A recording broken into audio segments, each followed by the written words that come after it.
Hello नमस्कार जय श्री राम साथियों, आप सभी साथियों का हमारे YouTube चैनल में स्वागत वंदनाभार। साथियों, आज की क्लास जबरदस्त धमाकेदार क्लास होने वाली है। एसएससी जीडी जीके जीएस की धमाकेदार जबरदस्त क्लास। साथियों, मुझे आशा और उम्मीद है आपकी पढ़ाई बहुत ही बेहतरीन तरीके से चल रही होगी।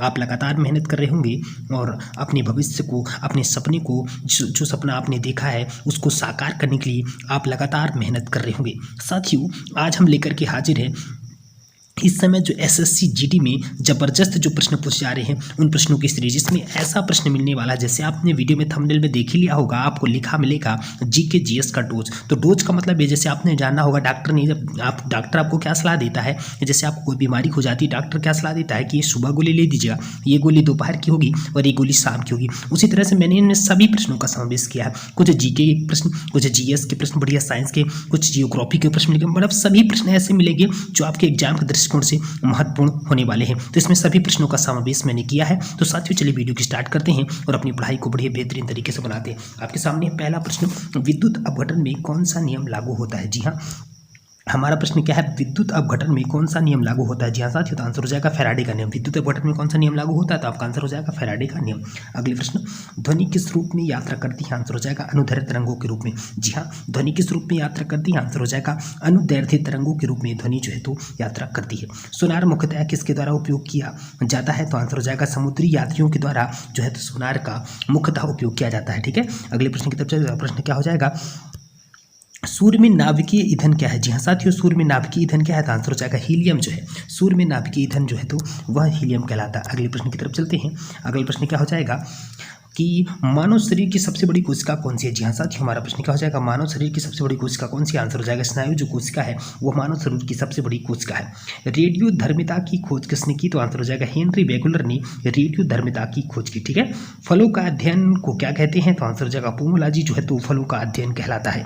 अगला प्रश्न, नाशपाती का कौन सा भाग खाया जाता है? जी हाँ साथियों, नाशपाती का कौन सा भाग खाया जाता है? तो आपका आंसर हो जाएगा गुदेदार जो पुष्पासन होता है वह नाशपाती का भाग है, जिसको हम खाने के रूप में उपयोग करते हैं। अगला प्रश्न, मधुमेह डायबिटीज में कौन सा अंग प्रभावित करता है? मधुमेह डायबिटीज में कौन सा अंग प्रभावित होता है? तो आंसर हो जाएगा अग्नाशय जो है तो मधुमेह डायबिटीज में प्रभावित होता है। दूर दृष्टि दोष से पीड़ित व्यक्ति की स्पष्ट दृष्टि की न्यूनतम दूरी क्या है? जी हाँ साथियों, दूर दृष्टि दोष से पीड़ित व्यक्ति की स्पष्ट दृष्टि की न्यूनतम दूरी है 25 सेंटीमीटर। जी हाँ साथियों, अगले प्रश्न की तरफ चलते हैं। कौन सा एक जल संक्रामक रोग है? जी हाँ, हमारा प्रश्न क्या है, कौन सा एक जल संक्रामक रोग है? आंसर हो जाएगा हैजा जो है, NS जो हैजा है वह एक जल संक्रामक रोग है। वायुमंडल में बादलों के तैरने को क्या कारण है? बादलों का तैरने का कारण जो है कम घनत्व जो है वह बादल का तैरने का कारण है। ओम किसकी इकाई है? तो आंसर हो जाएगा प्रतिरोध की इकाई ओम कहलाती है। ठीक है, अगला प्रश्न, वेवर किसकी इकाई है? जी हाँ साथियों, हमारा प्रश्न क्या है, वेवर जो है तो किसकी इकाई है? आंसर हो जाएगा चुंबकीय फ्लक्स की इकाई जो है तो वेवर कहलाती है। ध्वनि की तीव्रता मापने के लिए किस यंत्र का उपयोग किया जाता है? तो आंसर हो जाएगा आइडियोमीटर का जो है तो ध्वनि की तीव्रता मापने के लिए हम आइडियोमीटर का उपयोग करते हैं। पॉजिट्रॉन की खोज किसने की थी? आंसर हो जाएगा एंडरसन ने पॉजिट्रॉन की खोज की थी। अगला प्रश्न, रेबीज के टीके की खोज किसने की? जी हाँ साथियों, रेबीज के टीके की खोज किसने की? आंसर हो जाएगा लुई पास्चर ने रेबीज के टीके की खोज की। वॉशिंग मशीन की कार्यप्रणाली किस सिद्धांत पर कार्य करती है? आंसर हो जाएगा अपकेंद्रण के सिद्धांत पर वॉशिंग मशीन की कार्यप्रणाली जो तो कार्य करती है। आधुनिक आवर्त सारणी किस पर आधारित है? आंसर हो जाएगा परमाणु क्रमांक पर आधुनिक आवर्त सारणी जो है तो निर्धारित है। अगला प्रश्न क्या हो जाएगा, नाइट्रोजन यौगीकरण के लिए कौन सी फसल सहायक है? जी हाँ साथियों, नाइट्रोजन यौगीकरण के लिए कौन सी फसल सहायक? आंसर हो जाएगा बीन्स की जो फसल है नाइट्रोजन यौगीकरण के लिए जो है तो सहायक है। ठीक है, बीन्स की जो फसल है। अगला प्रश्न, ये तो प्रश्न हमारे साइंस के प्रश्न। अब हम थोड़ा सा भूगोल के प्रश्न देख लेते हैं जो एग्जाम के दृष्टिकोण से बहुत ही महत्वपूर्ण पड़ने वाले हैं। टॉप 10 प्रश्न जो आपके एग्जाम के दृष्टिकोण से बहुत ही महत्वपूर्ण होने वाले हैं। ठीक है, चलिए डिस्कस करते हैं। हमारा प्रश्न क्या होगा कि संपूर्ण भारत की अक्षांशीय विस्तार कितना है? तो आंसर हो जाएगा 8 डिग्री 4 मिनट से 37 डिग्री 6 मिनट उत्तरी अक्षांश है। ठीक है, अगला प्रश्न, थोड़ा सा इसका मैं कलर चेंज कर लेता हूँ, कलर के रूप में हम ब्लैक ले लेते हैं। ठीक है, भारत के मध्य से कौन सी रेखा गुजरती है? आंसर हो जाएगा कर्क रेखा भारत के मध्य से गुजरती है। भारत के उत्तर से दक्षिण तक विस्तार कितना है? तो आंसर हो जाएगा 3214 किलोमीटर है भारत के उत्तर से दक्षिण तक का विस्तार है। ठीक है, अगला प्रश्न, भारत का पूर्व से पश्चिम तक का विस्तार। जी हाँ साथियों, भारत का पूर्व से पश्चिम तक का विस्तार कितना है? 2933 किलोमीटर जो है भारत का पूर्व से पश्चिम तक का विस्तार है। अंडमान निकोबार द्वीप समूह कहाँ स्थित है? आंसर हो जाएगा बंगाल की खाड़ी में अंडमान निकोबार द्वीप समूह स्थित है। लक्षद्वीप कहाँ स्थित है? आंसर हो जाएगा अरब सागर में लक्षद्वीप स्थित है। भारत का दक्षिणी छोर क्या कहलाता है? आंसर हो जाएगा इंदिरा जो पॉइंट है वह भारत का दक्षिणी छोर कहलाता है। अगला प्रश्न, इंदिरा पॉइंट को किस दूसरे नाम से भी जाना जाता है? आंसर क्या हो जाएगा साथियों? इंदिरा पॉइंट को किस दूसरे नाम से भी जाना जाता है? आंसर हो जाएगा पिगमिलियन पॉइंट जो है का दूसरा नाम इंदिरा पॉइंट है। भारत का क्षेत्रफल विश्व के क्षेत्रफल का कितना है? आंसर हो जाएगा 2.42% है। भारत का क्षेत्रफल विश्व के क्षेत्रफल का 2.42% है। विश्व की कुल जनसंख्या को कितने प्रतिशत भारत में निवास करती है? विश्व की जो कुल जनसंख्या का लगभग 17% जो है तो भारत में निवास करती है। अगला प्रश्न है साथियों, अगले प्रश्न की तरफ चलते हैं। अगला प्रश्न क्या हो जाएगा? दादा साहब, जी हाँ, थोड़ा सा हम अब मिसलेनियस पढ़ लेते हैं थोड़ा सा, ठीक है। सारा डाटा मिलेगा, मैंने बोला ना कि डोज मिलने वाला है जो आपके लिए बहुत ही मोस्ट इंपॉर्टेंट होने वाला है, ठीक है। अगले प्रश्न की तरफ चलते हैं। क्या है?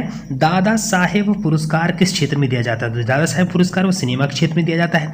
सिख धर्म के संस्थापक कौन थे? आपका आंसर जाएगा गुरु नानक जो थे वह सिख धर्म के संस्थापक थे। अगला प्रश्न, भारतीय राष्ट्रीय ध्वज की लंबाई और चौड़ाई का अनुपात कितना? आंसर जाएगा 3:2 जो है वो भारतीय राष्ट्रीय ध्वज की लंबाई और चौड़ाई का अनुपात है। अगला प्रश्न, स्थानीय शासन की सबसे निचली इकाई कौन सी? जी हाँ साथियों, स्थानीय शासन की सबसे निचली इकाई कौन सी? आंसर जाएगा ग्राम पंचायत जो है स्थानीय शासन की सबसे निचली इकाई है। प्रसिद्ध नृत्य कथकली किस राज्य से संबंधित? आंसर हो जाएगा केरल से संबंधित है प्रसिद्ध नृत्य कथकली। गोल गुंबज कहाँ है? आंसर हो जाएगा बीजापुर में जो है तो गोल गुंबज है। अगला प्रश्न, लघु गणक तालिकाओं का विस्तार किसने किया? जी हाँ साथियों, क्या आंसर हो जाएगा? लघु गणक तालिकाओं का विस्तार किसने किया? आंसर हो जाएगा जॉन नेवियर ने लघु गणक तालिकाओं का आविष्कार किया। किस अंग के खराब होने से पीलिया होता है? आंसर हो जाएगा लीवर के खराब होने से पीलिया होता है। भारत का पहला परमाणु ऊर्जा केंद्र कहाँ स्थापित किया गया था? आंसर हो जाएगा तारापुर महाराष्ट्र में भारत का पहला परमाणु ऊर्जा केंद्र स्थापित किया गया था। अगला प्रश्न, भारतीय संविधान में कितने मौलिक अधिकारों का उल्लेख किया गया है? जी हाँ, भारतीय संविधान में कितने मौलिक अधिकारों का उल्लेख किया गया? आंसर हो जाएगा 6 मौलिक अधिकारों का उल्लेख किया गया है। किस अनुच्छेद को निलंबित नहीं किया जा सकता? किस अनुच्छेद को निलंबित नहीं किया जा सकता आपातकाल के दौरान? तो आंसर हो जाएगा अनुच्छेद 20 और 21 को आपातकाल के दौरान निलंबित नहीं किया जाता है। भारत का पहला वायसराय कौन था? जी हाँ साथियों, भारत का पहला वायसराय कौन था? आंसर हो जाएगा लॉर्ड कैनिंग जो था वो भारत का पहला वायसराय था। वाइस बनने के लिए न्यूनतम कितनी आयु होनी चाहिए? जो भारत का राष्ट्रपति बनने के लिए, भारत का उपराष्ट्रपति बनने के लिए, जी हाँ साथियों, हमारा प्रश्न का थोड़ा सा अच्छे सुन लीजिएगा। भारत का उपराष्ट्रपति बनने के लिए कितनी न्यूनतम आयु चाहिए? तो आंसर हो जाएगा 35 वर्ष उसकी न्यूनतम आयु होना चाहिए। नीति आयोग का गठन किस के स्थान पर किया गया? तो आंसर हो जाएगा योजना आयोग के स्थान पर हमने नीति आयोग का गठन किया। ठीक है, अगला प्रश्न क्या हो जाएगा साथियों? भारत में ऋण कितनी प्रकार की होती है? हमारा प्रश्न क्या है? भारत में ऋण कितनी प्रकार की होती है? आंसर हो जाएगा भारत में ऋण जो होती है 5 प्रकार की होती है। और यह आर्टिकल किस आर्टिकल में दी है? 32 आर्टिकल 32 में, जिसे संविधान की आत्मा भी कहा जाता है। ठीक है, अगला प्रश्न चलते हैं। अगला प्रश्न क्या हो जाएगा? भारत के प्रथम उप प्रधानमंत्री कौन थे? आंसर हो जाएगा सरदार वल्लभ भाई पटेल। स्वतंत्र भारत के प्रथम गृह मंत्री कौन थे? तो आंसर हो जाएगा सरदार वल्लभ भाई पटेल। क्लियर? भारत पद से इस्तीफा देने वाले पहले भारतीय प्रधानमंत्री कौन थे? तो आंसर हो जाएगा मोरारजी देसाई थे, वो पद से इस्तीफा देने वाले पहले भारतीय प्रधानमंत्री थे। ठीक है, अगला प्रश्न, केंद्रीय मंत्रिमंडल से इस्तीफा देने वाले भारत के पहले, हमारा प्रश्न क्या हो जाएगा साथियों? फिर से एक बार देख लीजिएगा। केंद्रीय मंत्रिमंडल से इस्तीफा देने वाले भारत के पहले मंत्री, आंसर हो जाएगा श्यामा प्रसाद जो मुखर्जी थे, वो केंद्रीय मंत्रिमंडल से इस्तीफा देने वाले पहले भारत के मंत्री हुआ करते थे। भारतीय राष्ट्रीय कांग्रेस के प्रथम मुस्लिम अध्यक्ष कौन थे? तो आंसर हो जाएगा बदरुद्दीन तैयब जी थे, वह भारतीय राष्ट्रीय कांग्रेस के प्रथम मुस्लिम अध्यक्ष थे। भारत के प्रथम चुनाव आयुक्त कौन थे? आंसर हो जाएगा सुकुमार जोसेन थे, भारत के प्रथम चुनाव आयुक्त थे।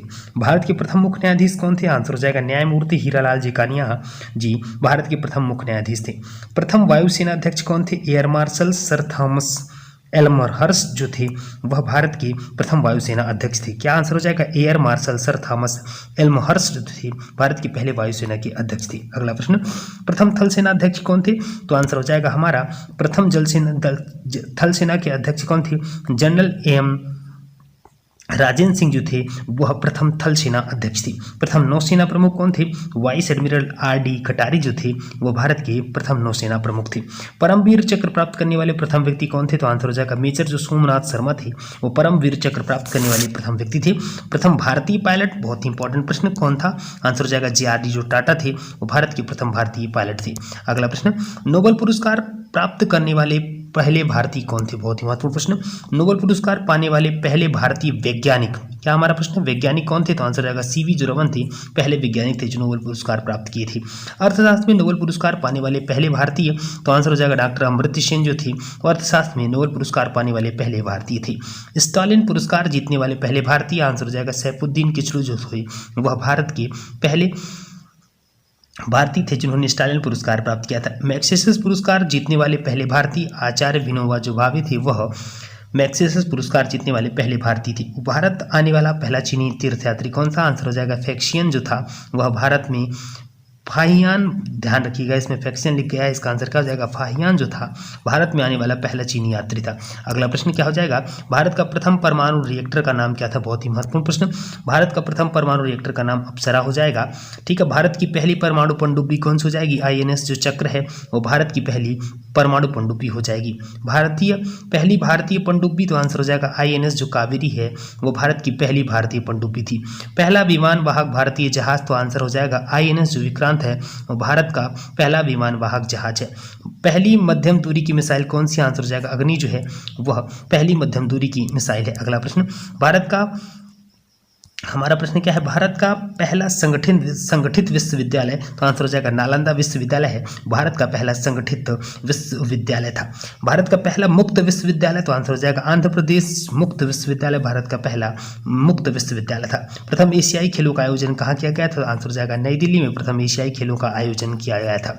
साथियों, ये थे बहुत ही महत्वपूर्ण प्रश्न जो आपके एग्जाम के दृष्टिकोण से बहुत ही महत्वपूर्ण प्रश्न साबित होने वाले हैं। साथियों, यदि आप लोग को वीडियो हमारी अच्छी लगी हो तो हमारे चैनल को लाइक, सब्सक्राइब और शेयर जरूर करिएगा। Thanks for watching this video. जय जय श्री राम।